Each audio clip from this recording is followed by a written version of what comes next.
முஸ்லிம்கள், எதிர்க்கட்சிகள், சட்ட வல்லுநர்கள் அனைவரின் எதிர்ப்புகளையும் தூக்கி தூர எறிந்துவிட்டு வக்ஃப் திருத்த சட்டத்தை ஒன்றிய அரசு 3/4/2025 அன்று நிறைவேற்றியிருக்கிறது. இச்சட்டம் தேசிய ஒருமைப்பாட்டிற்கு எதிரானது. அரசியலமைப்பு சட்டத்தின் பிரிவு 25 வழங்கியுள்ள அடிப்படை உரிமைகள் மீது நடத்தப்பட்ட தாக்குதல், சிறுபான்மை மக்களின் சொத்துக்களை புறவாசல் வழியாக கபலீகரம் செய்யக்கூடிய உள்நோக்கம் கொண்டது. ஆரம்பத்திலிருந்தே வக்ஃப் சட்டம் குறித்து உண்மைக்கு புறம்பான தகவல்களையே ஒன்றிய அரசு கூறி வருகிறது. நடைமுறையில் இருந்த சட்டத்தில் வெறும் 44 திருத்தங்களை மட்டுமே செய்துள்ளோம் என்று ஒன்றிய அரசு கூறிய போதிலும் இதில் 33 புதியன சேர்த்தலும், 45 விதி மாற்றங்களும், 37 அகற்றங்களும் செய்யப்பட்டுள்ளன. ஆக மொத்தம் 115 திருத்தங்களுடன் இச்சட்டம் நிறைவேற்றப்பட்டுள்ளது. ஒரு சட்டத்தில் 105 திருத்தங்களை செய்தால் அந்த சட்டம் அதனுடைய அடிப்படை தன்மையை இழந்துவிடும் என்பது எல்லோரும் அறிந்த உண்மை. எனவே சட்ட திருத்தம் என்ற போர்வையில் புதிய சட்டத்தையே ஒன்றிய அரசு கொண்டு வந்துள்ளது. பாராளுமன்றத்தில் வக்ஃப் சட்டத்தை அறிமுகம் செய்த பொழுது சிறுபான்மையினர் நலத்துறை அமைச்சர் கிரீன் ரிஜிஜு அவர்கள் வக்ஃப் சொத்துக்களை முறைப்படி நிர்வாகம் செய்தால் முஸ்லிம்களின் வாழ்க்கை தரம் மேம்படும், அது நாட்டின் வளர்ச்சிக்கு பயன்படும், அதற்காகவே இந்த சட்டம் கொண்டு வரப்பட்டுள்ளது என்று கூறினார். கடந்த 2 தடவையாக 2019 மற்றும் 2024 ஒன்றிய அமைச்சரவையில் ஒரு முஸ்லிம் கூட இடம்பெறவில்லை. முஸ்லிம்களுக்கு பிரதிநிதித்துவமே தராமல் 2 தடவையாக ஒன்றிய அரசு இயங்கிக் கொண்டிருக்கிறது. ஆளும் கட்சியான பாஜகவில் ஒரு முஸ்லிம் பாராளுமன்ற உறுப்பினர் கூட இல்லை. இவர்கள்தான் முஸ்லிம்களின் நலனுக்காக சட்டம் கொண்டு வருகிறார்களாம். இது வேதனையான நகைச்சுவை என்று வேற என்ன நாம் சொல்ல முடியும்? ஏன் இந்த சட்டத்தை நாங்கள் எதிர்க்கிறோம்? பல காரணங்கள். ஒன்று, முஸ்லிம்களின் நலனுக்காகவும் நல்வாழ்வுக்காகவும் முன்னோர்கள் அர்ப்பணித்த சொத்துக்களை அவர்களின் விருப்பத்திற்கு மாறாக வேறொரு வழியில் செலவிட சொல்லி கட்டாயப்படுத்துகிறது இந்த சட்டம். இதற்கு ஏதுவாக 95ஆம் ஆண்டின் வக்ஃப் சட்டத்தை திருத்தியுள்ளது ஒன்றிய அரசு.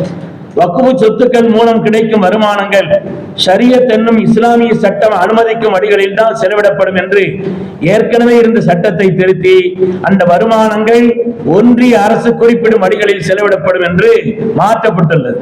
எனவே சொத்துக்களை தானமாக அர்ப்பணிப்பவருடைய நோக்கத்திற்கு எதிராக இந்த புதிய சட்டம் அது இருக்கிறது.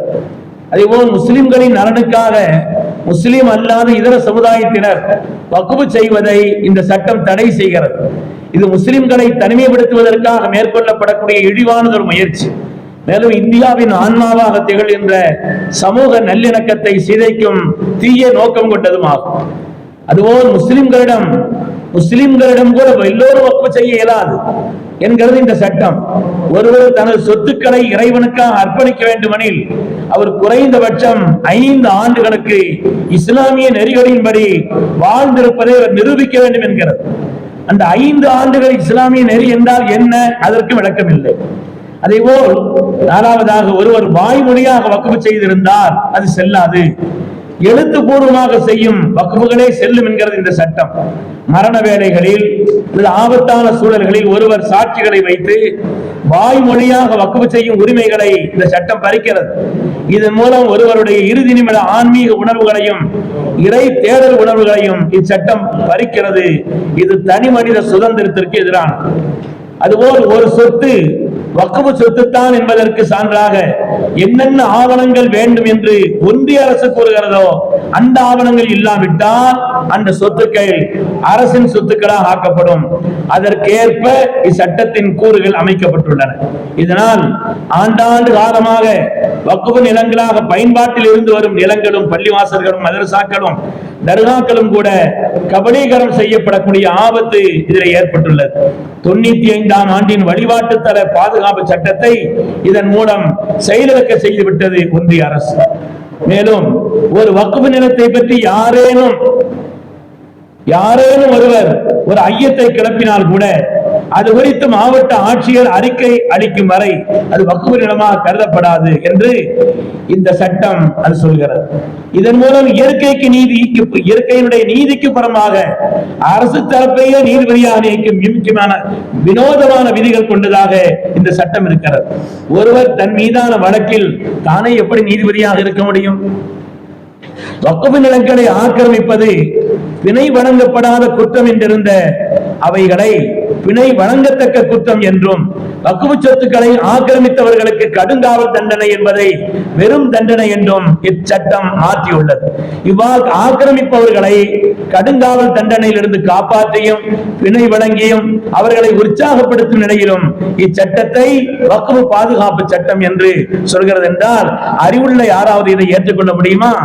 ஒன்றிய மாநில அரசுகளே வக்ஃபு நிலங்களை பல இடங்களில் ஆக்கிரமித்துள்ள நிலையில் தனியாரையும் ஆக்கிரமிக்க தூண்டுவதாகவே இச்சட்டம் உள்ளது. ஒரு சொத்து வக்ஃபு சொத்து என்பதற்கு ஒன்றிய அரசு கூறும் ஆவணங்களை அதன் ஆன்லைன் போர்ட்டல் மூலம் இணையதள முகப்பில் 6 மாதங்களுக்குள் பதிவேற்றம் செய்ய வேண்டும் என்று சட்டம் நிபந்தனை விதிக்கிறது. இதன் மூலம் இச்சட்டம் பின்னோக்கி பாய்ந்து நமது பயன்பாட்டிலும் அனுபவத்திலும் சட்டப்படியாக இருந்து வருகின்ற வக்ஃபு நிலங்களை அரசுடைமையாக்குவதற்கு முயற்சி செய்கிறது. ஒரு சட்டம் நிறைவேற்றப்பட்ட நாளிலிருந்து முன்னோக்கி சென்று செயல்பாட்டிற்கு வர வேண்டும். அதற்கு மாறாக இச்சட்டம் பின்னோக்கி பாய்கிறது. ஏற்கனவே நடைமுறையில் இருந்த சட்டத்தின்படி செயல்பட்டவர்களை தண்டிக்கும் வகையில் இந்த சட்டம் உருவாக்கப்பட்டிருக்கிறது. இது பொதுவான சட்டவியலுக்கும் சட்டம் இயற்றும் அந்த சட்டவியலுக்கும் இது எதிரானது. மேலும் மக்களுக்கு சட்டத்தின் மீது இருக்கக்கூடிய நம்பிக்கையை சிதைத்து விடுவதாகவும் இது சட்டம் அமைந்திருக்கிறது. ஏற்கனவே நடைமுறையில் இருந்த தகுதியான சட்டங்களை புதிய சட்டங்கள் மூலம் இல்லாமல் ஆக்குவது உலக நாடுகளில் எங்குமே இல்லாத வினோதமான அநீதியாகும். முஸ்லிம்களை வஞ்சிப்பதற்கும் அவர்களுடைய மத நிறுவனங்களின் மீது படையெடுக்கவும் எப்படிப்பட்ட வெட்கமற்ற செயலையும் பாசிஸ்டுகள் செய்ய துணிவார்கள் என்பதற்கு இது ஒரு சான்று. அதேபோல் முத்தவல்லி எனப்படும் வக்ஃபின் நிர்வாகி ஒருவர் ஏதேனும் ஒரு இஸ்லாமிய அமைப்பில் உறுப்பினராக இருந்து அந்த அமைப்பின் மீது சட்டத்திற்கு புறம்பான செயல்களை தடுக்கும் சட்டம் என்ற அந்த உபா சட்டத்தின் கீழ் நடவடிக்கை எடுக்கப்பட்டால் அந்த முத்தவல்லி தனது பொறுப்பிலிருந்து நீக்கப்படுவார் என்று இந்த சட்டம் கூறுகிறது. இந்திய அரசு தனது நாட்டில் உள்ள சிறுபான்மை மக்களுக்கு எதிராக உபா சட்டத்தை பிரயோகம் செய்து வருகிறது என்பது ஐநா சபையின் மனித உரிமை ஆணையாளர்கள் இந்திய ஒன்றிய அரசை எச்சரித்துள்ள நிலையிலே சர்வதேச மனித உரிமையாளர்கள் அந்த உடன்படிக்கைக்கு அப்பட்டமாக மீறுகின்ற அந்த சட்டத்தை முஸ்லிம்களின் மத நிறுவனத்தின் மீது அவர்களுடைய நிர்வாகிகளின் மீது ஒப்பிட்டு ஒரு சட்டத்தை ஏற்றுவதே ஒன்றிய அரசினுடைய குரூர எண்ணத்தையும் தீய நோக்கத்தையும் சுட்டிக்காட்டுகிறது. அதேபோல் முஸ்லிம் அல்லாத இதர சமூகத்தினர் கொடுக்க வக்ஃபுகள் செல்லத்தக்கதல்ல என்று கூறக்கூடிய இந்த சட்டம் முஸ்லிம் அல்லாத இதர சமூகத்தினரை வக்ஃப் வாரிய உறுப்பினராகவும் மத்திய வக்ஃப் கவுன்சில் உறுப்பினராகவும் சிஇஓ என்னும் தலைமை செயல் அதிகாரியாகவும் நியமிக்க வழி சொல்கிறது. இது ஒன்றிய அரசின் தீய நோக்கத்திற்கு ஒரு எடுத்துக்காட்டு. எனவே சட்டத்தின் துணையோடு முஸ்லிம்கள் மீது நாசகார படையெடுப்பை நடத்திடவே இச்சட்டத்தை ஒன்றிய அரசு நிறைவேற்றியுள்ளது என்பது வெளிப்படையாக தெரிகிறது. எத்தனை அறிவுபூர்வமான ஜனநாயக பூர்வமான எதிர்காலத்தையும் கேட்பதற்கு மனமில்லாத ஆணவத்தோடும் பாசிச போக்குடன் செயல்படும் ஒன்றிய அரசிற்கு நமது உரிமை குரலை எட்டச் செய்ய வேண்டும். இதனுடைய அடிப்படையில் தான் வருகின்ற 13ஆம் தேதி ஞாயிற்றுக்கிழமை தமிழகத்தின் எல்லா மாவட்டங்களின் தலைநகரங்களிலும் வக்ஃப் திருத்த சட்டத்தை கண்டித்து தமிழ்நாடு ஜமாஅத் உலமா சபையின் சார்பில் கண்டன பொதுக்கூட்டம் நடைபெற இருக்கிறது. இந்த செய்திகளை எல்லாம் மக்களிடத்திலே கொண்டு சேர்ப்பதற்கு பத்திரிகையாளர்களான தாங்கள், மக்கள் நலனை நாடக்கூடிய தாங்கள் எல்லோரும் இதற்கு உறுதுணையாக இருக்க வேண்டும் என்று தமிழ்நாடு ஜமாஅத் உலமா சபையின் சார்பாக உங்களிடத்தில் அன்போடு வேண்டிக் கொள்கிறோம். ட்ரஸ்ட் என்பது ட்ரஸ்ட் பேர்ல கொடுப்பாங்க. வக்ஃப் என்பது கடவுளின் பேரால அல்லாஹ்வின் பேரால கொடுக்கிறது. நமக்கு புரியுற மாதிரி சொல்றதா இருந்தா சேஞ்ச் ஆஃப் ஓனர்ஷிப். இந்த ஓனர்ஷிப்பையே மாத்துறது. இனிமேல் அந்த சொத்துக்கு நான் ஓனர் இல்ல, யார் ஒரு அது ஒவ்வொரு தனிநபரும் ஓனர் இல்ல, யார் எந்த தனிநபரும் ஓனர் இல்ல. அல்லாதான் கடவுள் தான் அதுக்கு ஓனர். எப்போ வந்து கடவுள் ஓனர் ஆயிட்டாரோ அவர் சொல்ற அடிப்படையில தான் அதை பங்கு வச்சு கொடுக்கணும். அவர் என்ன சொல்லியிருக்கிறாரு? ஏழை எளிய மக்களுக்கு மதம் கடந்த அடிப்படையில எல்லா மக்களுக்கும் நீங்க உதவி செய்யுங்க அப்படின்னு சொல்லியிருக்கிறாரு. மொத்தத்துல மக்களுடைய நலனுக்காக மக்களில் ஒருவர் கொடுப்பதற்கு பேர் தான் வக்ஃப்.